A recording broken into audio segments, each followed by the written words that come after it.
오늘도 썰녀를 찾아주셔서 감사합니다. 여러분의 구독과 좋아요는 영상 제작에 큰 힘이 되네요. 자, 그럼 사연 시작합니다. 신의 때문에 이혼했습니다. 1탄입니다. 그냥 하소연이나 하는 마음으로 글을 써봅니다. 긴 글이 될 듯한데 읽어주시는 분들께 먼저 감사드립니다. 4년 전에 저는 결혼을 했습니다. 26살이었죠. 신랑은 저보다 1살 많은 오빠인데요. 오빠에겐 누나가 한 명 있습니다. 오빠랑 연애할 때 저한테 정말 잘해줬습니다. 자주는 아니지만 전화통화도 하고 그랬죠. 결혼할 당시에 저희는 약 3년가량 연애를 한 상태였죠. 오빠가 결혼을 하자고 조르더라고요. 뭐 결혼 정년기가 따로 있겠냐마는 저는 좀 이르다고 생각을 했어요. 친정이 넉넉지 않아 제가 벌어서 집에 보탬을 주고 있었거든요. 그래서 모아놓은 결혼 자금도 없었거든요. 그 이유 때문에 결혼은 1년 있다가 하자고 그랬죠. 그래도 오빠는 마구 졸라댔어요. 뭐 어차피 결혼을 한다면 이 사람과 할 거라고 생각했기 때문에 일단 집안의 허락을 받았어요. 앞서 말했듯이 결혼자금 모아둔 것이 없어서 근로자복지공단에서 해주는 홀레비 대출을 신청했는데 운이 좋게 제가 걸려서 싼 이자의 대출을 받게 되었어요. 제 앞으로 한 대출이긴 하나 저희 부모님이 갚으시기로 했어요. 이자나 원금 전부 다요. 문제는 결혼 준비할 때부터 일어났습니다. 갑자기 오빠 누나가 그러니까 시누이죠. 시누이는 1년 전에 결혼했었어요. 시누이에게 전화가 오는 거예요.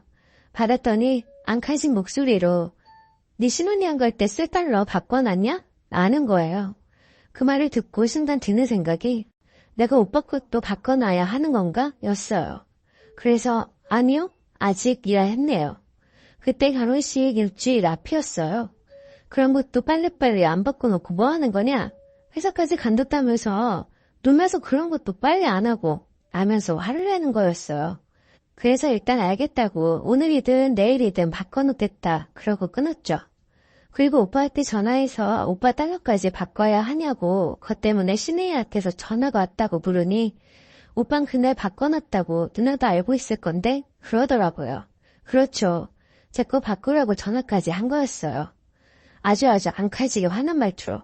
한마디로 생트집이었습니다. 결혼식 당일에 신우이는 가족사진 촬영에 유체 신부 대기실엔 얼씬조차 하지 않았습니다. 빈말이라도 축하한다, 잘 살아라 말 한마디 들어본 적 없었습니다. 사진 촬영하러 들어왔을 때에도 사진만 딱 찍고 행안이 나가버렸었죠. 전 황당했습니다. 제가 딱히 잘못한 것도 없다고 생각했거든요. 앞에 말했듯이 연애할 땐 정말 궁살맞게 잘 대해줬었거든요. 착했던 남자친구 누나가 결혼 얘기가 떨어지자마자 악독 신우이로 둔갑을 해버린 겁니다. 결혼식 날 저희 부모님 언니들에게도 인사조차 하지 않았다고 합니다. 오빠가 소개했는데도 말이죠. 그렇게 식이 끝나고 신혼여행에서 돌아오면서 면세점에서 식구들 선물을 샀습니다. 부모님들은 화장품을 샀고 저희 친정 언니들, 형부들 선물은 건너뛰고 신우에겐 립스틱 하나도 샀죠. 그래도 식구가 될 건데 잘 보이고 싶은 마음에 좀 비싼 걸로 샀습니다. 신혼여행 돌아오면 올해 처갓집부터 가서 하룻밤을 자잖아요. 그래서 우리 엄마가 상다리 휘어지도록 큰 상을 봐놨었고 우리 집 식구들 둘러앉아 저녁 먹으며 이야기하고 있는데 신우이에게서 전화가 걸려왔습니다. 도착했냐고 하더군요. 물론 도착해서 시부모님께 전화를 드렸었습니다. 그래서 도착해서 우리 집이라고 그랬죠. 그러니까 대뜸 엄마 입원했으니까 지금 당장 와 라는 거예요. 깜짝 놀랐죠. 시어머니랑 통화할 때도 그런 말을 듣지 못했었거든요. 그래서 일단 끊고 시어머니에게 전화를 걸었죠. 입원하셨냐고 여쭤보니 약간의 접촉사고가 있었는데 전혀 다치진 않았다. 그런데 보험금도 있고 그래서 입원하셨다는 거였어요. 그래서 우리가 지금 가겠다고 그러니 시어머니가 극구 말리시더라고요. 손가락 하나도 다치지 않았으니 올 거 없다고 내일 와도 된다고. 하도 말리셔서 알겠다 내일 일찍 가겠다고 하고 전화를 끊었죠. 그때부터 신혜희에게서 전화가 걸려왔습니다. 정신이 나갔냐? 엄마가 입원했다는데 거기서 그렇게 청하고 있고 싶냐? 하대요. 그러다 오빠가 제 전화를 뺏어서 나가서 전화를 받고 와서는 내일 가도 된다고 그러더라고요. 다음날 큰언니랑 큰형부랑 함께 이바지 음식을 들고 시댁으로 갔습니다. 집에 도착해보니 시어머니가 병원에서 오시고 있어서 시누이만 혼자 있더라고요. 강아지 안고서 저희 큰언니랑 큰형부에게 진짜 턱짓으로만 인사를 하더라고요. 거기에다 우리 언니랑 형부가 잘 좀 봐달라고 웃으면서 이야기를 하니까 제가 뭐 잘 봐주고 말고 할 게 있습니까? 지가 잘하면 잘 봐지는 거죠. 라고 싸가지 없는 대사를 날리더라고요. 그렇게 언니랑 형부가 돌아가고 시어머니 시아버지가 오셨습니다. 선물을 드렸죠.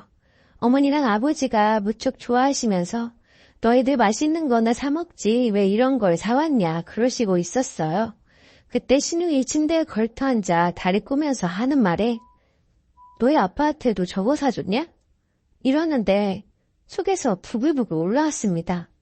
이제 신혼여행 다녀온 올케를 처음 본 자리에서 저런 무식한 말을 하는 시누이가 어디 있습니까? 그래도 꾹 참고 네라고 대답했죠. 그리고 시누이 선물도 건넸죠. 시누이는 립스틱을 까보지도 않고 딱하니 바닥으로 내려쳤어요. 너희 매형이 추기했는데 내 것을 왜 사왔냐? 너희 매형 것은 없냐? 솔직히 아닌 말로 추기를 우리에게 했습니까? 시누이 부모님께 한 거지. 너희 매형이 100만 원이나 추기했는데 어떻게 아무것도 안 사오냐? 우리 언니들 형부들 선물도 아무것도 안 샀습니다. 그래도 일단 죄송하다고 그랬죠. 그런데 시누이는 오빠한테 야! 남주! 니 잘 들어라. 내 앞에서 여주를 감싸고 돌면 내가 여주 절대로 안 이뻐할 테니까 수틀리는 짓만 해봐. 내가 여주한테 어찌하는지 나는 폭언을 하더라고요. 정말 그런 말 들어야 할 행동 절대로 한 적 없습니다. 억울했습니다. 그리고 원래 시댁에 첫날 들어온 날에 며느리는 아무것도 하지 않는다고 하더라고요. 그래서 어머니가 숟가락도 하나 못 놓게 하셨어요. 식사를 다 마치고 제가 그릇을 치우려 해도 시어머니랑 아버지가 못하게 하셨어요. 근데 시누이가 자기네 남편과 나가면서 저한테 네가 딱 다 치워라. 엄마 시키기만 해봐라 하는데 휴, 시간이 지났다며 지났는데 저는 지금도 그 표정 말투 하나까지도 잊혀지질 않네요. 그리고 며칠 뒤 신혼여행 다녀왔다고 오빠 친구들이 한잔하자 그래서 외출을 하는 길에 어머니 입원한 병원에 들렸습니다.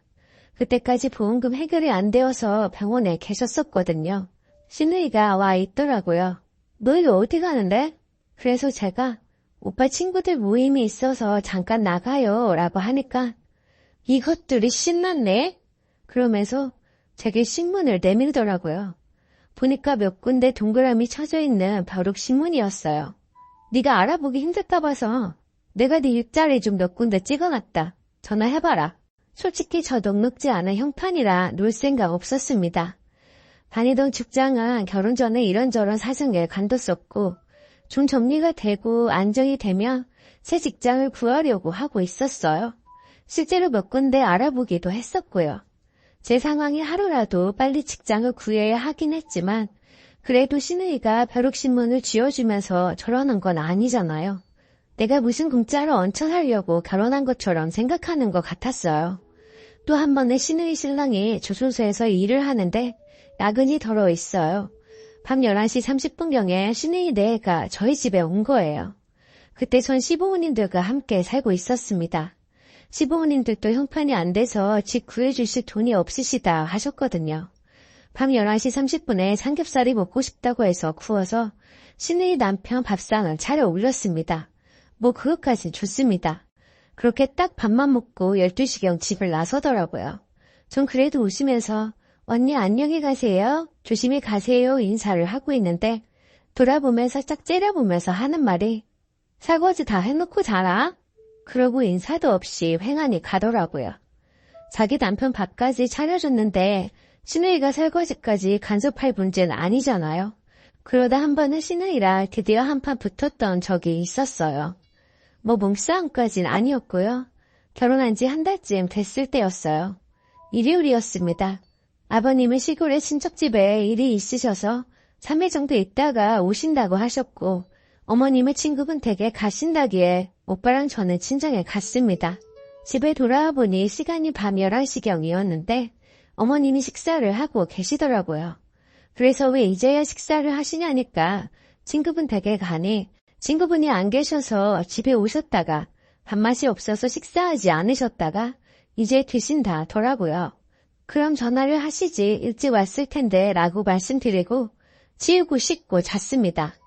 다음날 새벽에 오빠 전화가 마구 울려대더라고요. 오빠가 일어나 전화를 받았는데 목소리가 어찌나 큰지 전화기 밖으로 다 새어 나오더라고요. 신우이였습니다. 여주 바꿔. 제가 전화를 받았습니다. 소리를 고래고래 지르고 난리도 아니었습니다.